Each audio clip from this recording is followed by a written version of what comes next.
So we always start the episode with just tell me what you do. Well, I'm an actor. I've been an actor for something like 35 years, sort of across all the different disciplines. So, TV, film, a lot of radio, and now video games. That's sort of been a growing thing over the last 20 years, I guess. It's kind of snuck up on everyone. I mean, looking at your what you've got under your belt for just video games, for example. First of all, Uh-huh. Yep. recently Mouse PI for Hire as well, which is a very fun game, very fun little game. Um, I haven't played it yet myself. Have you had a go? I've had a go at it. Yeah, it's very fun. It like you know exactly what you're going in for, and you Uh-huh. get exactly that. It's just a bit of fun. Yeah, yeah. Crimson Desert, Resident Evil Uh-huh. Requiem, Assassin's Creed Valhalla, Assassin's Creed 3, Uh-huh. Sea of Thieves, Xenoblade Chronicles 2, The Witcher Mm-hmm. 3, Star Wars: The Mm-hmm. Old Republic, Fable. Yeah. Come on, man. That's just a few of them for what I gathered for myself. What a great little discography of games. Lego Batman, Yeah. The Joker. I mean, I know. come Pinch on, me. come Yeah. on. Talk to me about that. How did you get the role? When was that? Talk to me about the process. Okay, so I mean, as you've probably talked to other people about, the way that these things happen, you either go in and you have an audition in the studio, or a lot of things are done online now. You do it at home, you do it remotely, you do it on your own, which is it can be a challenge because you're operating with only what's on the page quite often. There isn't that much information to be had. But when this thing dropped on me. We're going back some time now because there was a development stage, I think, to this. I just got this script, and because I happened to have been, I was one of those people that was Tim Burton's film was it was my kind of my Batman, and I was very very well aware of Jack Nicholson and what he did and all the rest of it, and so I looked at those lines and went, okay, that's what it is. And then it's a choice, right? Because you haven't got anyone there saying, because what they may want is they may want you to do something completely different. They might want your take on it, but I just decided because I kind of had a version of Jack in my locker, I thought, I'll go all in. When it comes to the actual game, if you haven't played it already, just for the viewers and stuff, it kind of goes through all the different Jokers. So it's not just Yeah. one distinct Joker. When you're actually like you've landed the role and you're in the booth doing those specific scenes as Yeah. is it like different? Like, is it one genuine Joker for you, or do you go into it differently because of the different eras of Joker in the game? Uh, well, obviously, there's the vocal difference, which is a challenge. I mean, what I found was that what I have found as this has kind of gone on is when this first started, it was kind of clear that they wanted sort of Jack, but they didn't want Jack, and they wanted sort of Heath, but they didn't want Heath.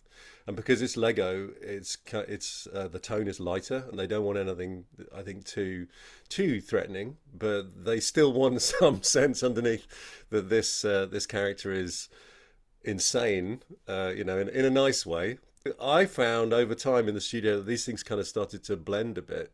That I saw elements of in Heath Ledger's Joker. I saw elements of what Nicholson had done. I mean, he'd nicked things from all over the place. He'd taken. People have talked about Tom Waits and this, that, and the other, and so yeah, it's become more and more of its own thing. I think in a way over time. But those actual recording sessions, they were at different times, and so that's how there was separation. I mean, landing the role as the Joker, like you said, it's a Lego game. It's a Lego game. There is a lot less, Yeah, um, demand for weight on your brain. yeah, We all hear stories about Heath Ledger and what he did before the role, and yeah. Jared Leto before the role. I assume you didn't send your coworkers like meat packages or dead rats or No, I whatever. didn't. I didn't go Okay, and cool. stay in a hotel for like 40 days on my own. Harry says Uh, otherwise, but it's okay. It's all good.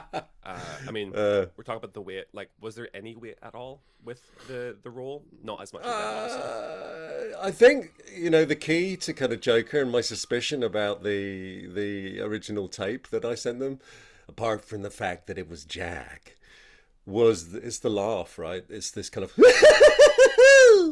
thing. And it kind of has to surprise you as much as it just sort of comes out of him. And I think all the different people that I've listened to playing Joker, it's the same thing. There's just that's it. But it's actually, in terms of weight, it's actually quite therapeutic. Oh, I recommend it to everyone. Yeah, I okay. recommend a few Joker laughs every now and then. They relieve stress. I can tell actually that makes sense. That's very fair. Um, I kind of before going back to the Joker stuff, I actually want to tell you that TV wise, not just games, you've got a pretty meaty discography too. Uh, Okay. I know that it might vary in like role and it just might be voice work or lending yourself as an actual actor, but Doctor Who, Uh huh. EastEnders, Casualty, Casanova, Uh huh. The Bill, The Jackal, like Judge Dredd. I mean, Ah. your repertoire is kind of crazy. I mean, it Yeah. spans quite a long time too. So, like, what in your opinion is like your favorite thing that you've done thus far? Oh. That's a tricky one, you know. I mean, because they all had. Yeah, that's a tricky one because I've also written shorts and I've made plays, and they all have. It's always the work, right? It's always the thing that you're doing with the people that you're doing with that makes it the fun. Mm. Um, and one of the things that was like a big thing for me because it was like really early on was being in the Young Indiana Jones Chronicles because that was a big deal. Like Lucasfilm was set up out in Prague. They threw it like feature film sort of money at it. All these amazing directors came and were on it, and it was early on for me. So I was just like a kid in a candy store there. It was an incredible job. The Doctor Who thing that you mentioned was an interesting one in that it was an episode of Doctor Who called the Voyage of the Damned, and I wasn't actually there. I came in. I did. You've presumably seen that, right? Oh, that was my Christmas special for sure. Okay. Yeah. Okay. So there was the heavenly host Hmm. who had this kind of Hal vibe going on. I don't know if you remember Hmm. that Hmm. they all spoke in this sort of very calm kind of way. Oh my And God. yeah, I went off to a studio in North London and I did that. And it was literally, I was in there for like half an hour doing that. But I received more mail and more pictures from people saying, sign this than for anything else that I've done. Yeah, and it went on for years, you know. It was like, I think it's still maybe going on. Like that was maybe, I don't know, 15, 16 years ago. And I'll be doing, I don't know, something on stage and suddenly someone will leap out from behind a parapet and kind of go, sign this. I mean, like, look, Doctor Who. I've said on multiple episodes is like my childhood. I grew up with it, and um, first of all, I saw Casanova on your bill before Doctor Who, and I'm like, Casanova, that's great because that's where RTD saw David Tennant and Oh, made him the okay. Doctor, and I'm like, that's sick, and I want to talk to you about Casanova. And then I saw you're actually on Doctor Who, so I'm like, oh, all right, well, I guess that answers that. Um, having Voyage of the Damned was my my Christmas special, and Uh-huh. Tennant was my Doctor, so seeing that was phenomenal. Okay. Did you grow Okay. up with Doctor Who at all? Like, was Yeah, that yeah, big for you? yeah. I used to, I'm going back away, but it was John Pertwee was the dude, right? I mean, and you'd sit around on a Saturday afternoon, kind of driving yourself crazy, waiting for the football score draws to end on BBC One. It went on for eternity before finally, yeah, Doctor Who turned up, and he did one about a planet of spiders that scared the hell out of me. Another one about these kind of green maggots in a mine that really scared me. Yeah, but I thought he was, I mean, he was an amazing actor, amazing voice actor. I mean, He did. he had a lot of role, like he had a lot of weight on him because obviously story wise he wasn't allowed to travel, so like he was just on Earth, so that Yeah. gave a very different dynamic to every other. I mean, the other two doctors before that, so that was a pretty Uh-huh. interesting. Uh-huh. It's very dated, but it's very fun. It's Um, dated, and yeah, and then Tom Baker, and I had the kind of the great pleasure of of actually meeting and working with him on a Big Finish audio thing oh wow. a few years back, and that was again it was like a remarkable thing to you grow up with someone and then you actually you get to meet them, and he has an aura around him, and Yeah. he and people do they get starstruck. Um, Closest I've ever got to Tom Baker or any like actual doctor was the management of Tom Baker. I somehow was able to contact them and they actually replied. I was like, I'm okay. shooting my shot, major. I mean, I'm like under 500. Nobody will. Nobody's gonna say yes to this. But I'm like, hello, Mr. Baker. People, I would. And they go, no, not a chance. But thanks for trying. So that was the closest I've ever got to a 10. Nah. So we'll get there. But no, going back to Lego Batman, it's got a really great reception, and the casting was so great for this game. Is there a standout moment in the booth for you playing the Joker? I mean, there was the day when we Why So Serious came up, you know, and we looked at it, and they were, the devs have been great fun throughout. I mean, we've had a hoot, and with Danny directing, it's just been a joy. The whole thing's been a real pleasure. But yeah, just approaching that and yeah, listening to it and seeing how near we could get to it, that was fun. Um, and I had I mean, the other standout thing for me was when we made the demo, because we're going back like 4 years now, maybe 5 years, that this was first, I guess, and I don't know, but I'm guessing TT pitched this, and they had to have something to show, to Warner Brothers, and just the freedom of that, because yeah, we just tried everything, we tried all the voices, and we tried, everything, and messing around in sound booths is what I do. That's the most fun, yeah. And I asked Harry this question yesterday, or the day before, whenever we shot it, and it was a pretty interesting answer. If with the years of experience that you've had, if you can go back and tell young you one little thing that you've learned in this whole time, what would that be? Okay. Persist. Persist, and don't take anything personally. It's just the nature of the nature of the business. Actually, all right, okay, refine that slightly. It's kind of when people say no, it's usually an indication that you need to go away, think about it, and come back with a different take. It's not a go away. It's not a rejection. It's a kind of, yeah, not this, but try something else.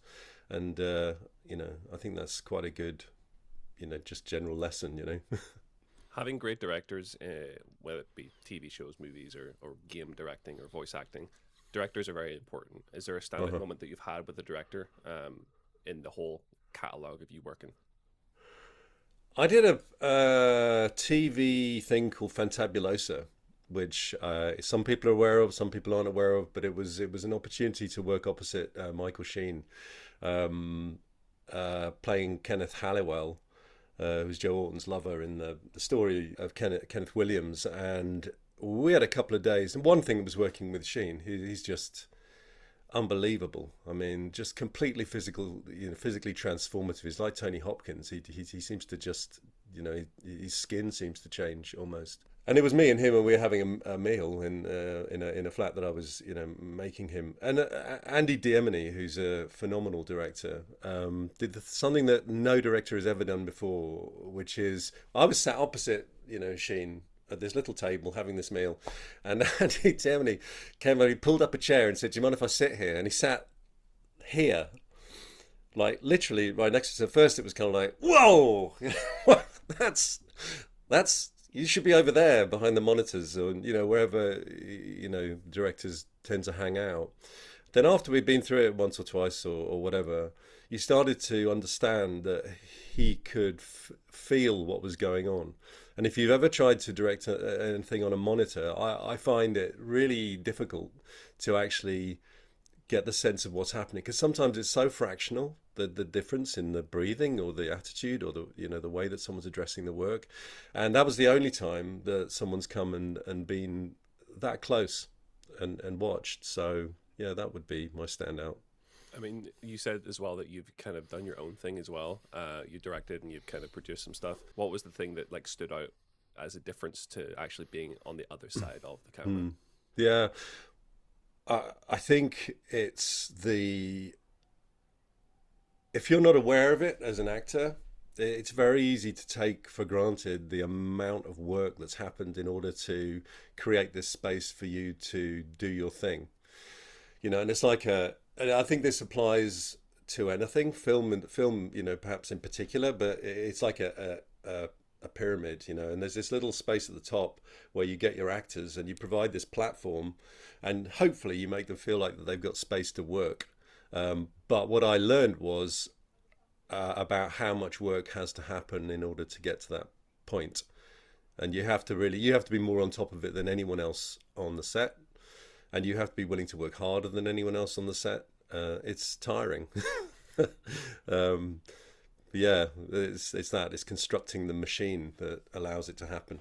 It definitely opens your eyes up a little bit more to that Mm. perspective. And I Mm. assume that after the fact, when you're back on the other side of the camera, post doing that on the acting side, you have a lot more respect for that type of.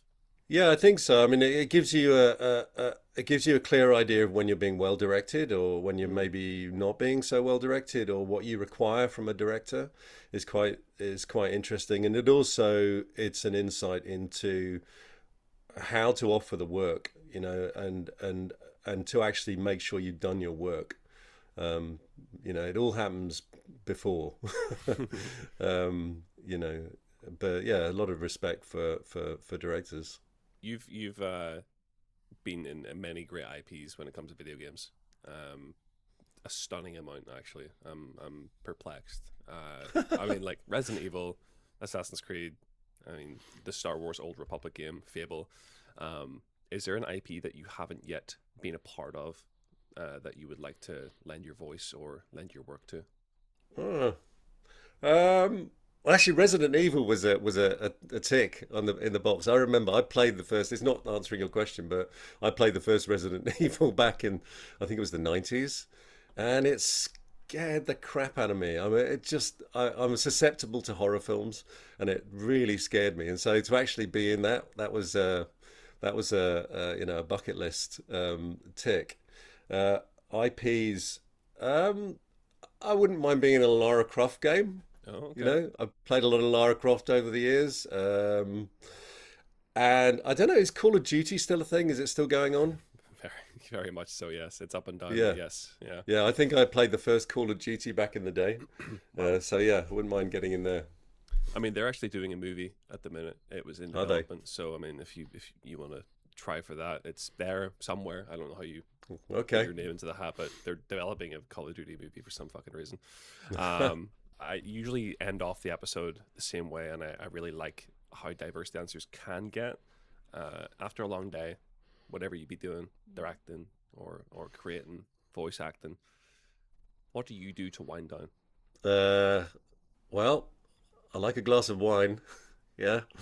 Yeah, go to the pub with a few mates. But I play music. I play Irish music, funnily enough. So that's a good way to get your head completely out of it. It's not stressful because they play so stupidly fast. But and I make sculptures, so that's something I've done for a long time. Wow, I didn't know that. Um, I didn't do my research enough. Then it no, no, seems. no. It's not really out there. I do, it would seem a bit odd to kind of start putting pictures of things up. But and weirdly, I suppose because that was something I did when I was much much younger. Um, it's informed the way I approach everything creative, and that may make no sense, but it's like writing. It's like you have to have the writing, you have to have the material there, and then you can shape it. So it's like I always kind of think of things as in shaping them, and also to a certain extent with the voice as well. That because I do a lot of voices, it's kind of finding the right shape in things. But yeah, I mean, there that's a we are. great parallel, though. I mean, like obviously, I didn't know that you did sculptures, and you kind of talking about the giving it a new perspective with sculpting is it's a nice that's a nice reflection to have. But no, thank you so much, man. I really do appreciate that. Um, thank you. That's a great pleasure.